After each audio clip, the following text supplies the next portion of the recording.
Mesdames et messieurs, c'est un grand honneur pour moi d'avoir l'occasion de prendre la parole lors de cet événement important et je tiens à remercier Centrinfo, notre partenaire en France de longue date, pour cette invitation.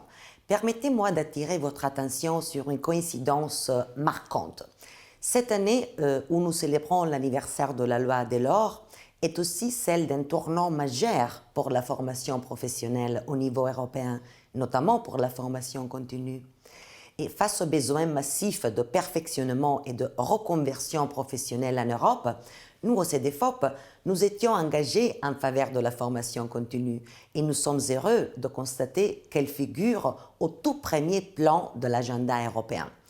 Le potentiel de la formation professionnelle en tant que moteur de relance et de réussite pour la double transition écologique et numérique a été reconnu et revêt une importance cruciale dans la stratégie de la Commission en matière de compétences. Cette nouvelle politique a aussi pour objectif d'améliorer les liens entre la formation initiale et continue.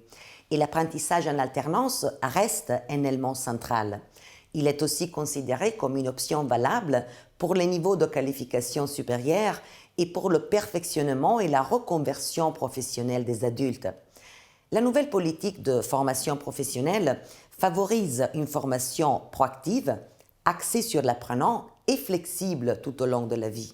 Et elle met l'accent sur sa capacité à donner aux personnes et aux entreprises les moyens de s'adapter au changement et mieux encore, les moyens d'y contribuer activement.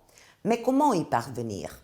Avec une formation plus souple, innovante, plus inclusive, plus flexible et d'une qualité garantie qui s'appuie sur une veille stratégique en matière de compétences et sur des enseignants et formateurs avec les compétences nécessaires pour l'économie verte et numérique.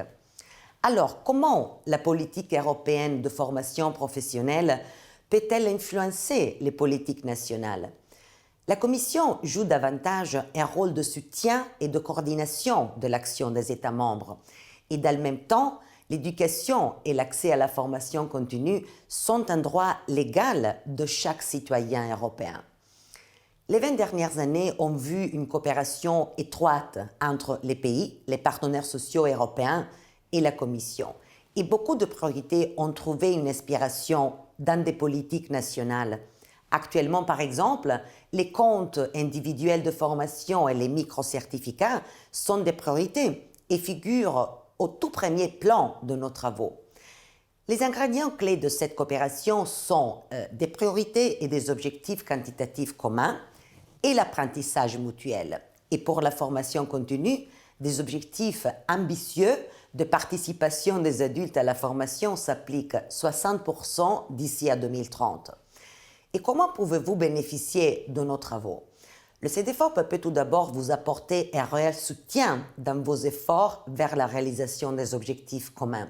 Pour vous donner quelques exemples, un volet important de nos travaux est fondé sur notre conviction que la formation continue devrait devenir la nouvelle normalité pour tous les adultes, en tant que condition nécessaire pour faire de l'apprentissage tout au long de la vie une réalité.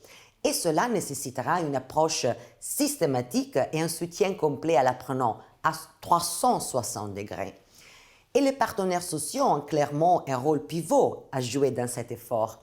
Et notre objectif est justement d'aider les États membres et les partenaires sociaux à faire en sorte que cette vision se concrétise.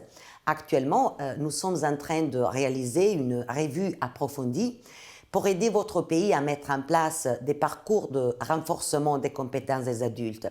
Et la revue repose sur l'idée de l'aide à l'entraide. Et nos forums d'apprentissage politique permettent aux acteurs des différents pays d'apprendre les uns des autres. La présidence française nous donnera l'occasion de renforcer encore davantage notre coopération avec la France, à commencer par la conférence sur la mobilité à janvier. Et cette coopération ne pourra que s'en trouver améliorée grâce à Madame Nergusian, nouvelle présidente de notre conseil d'administration. Je souhaiterais conclure en revenant avec vous à la loi Delors et vous livrer quelques éléments de réflexion. Delors s'est fait le champion de l'éducation et de la formation tout au long de la vie et a souligné ici le rôle des employeurs et des partenaires sociaux.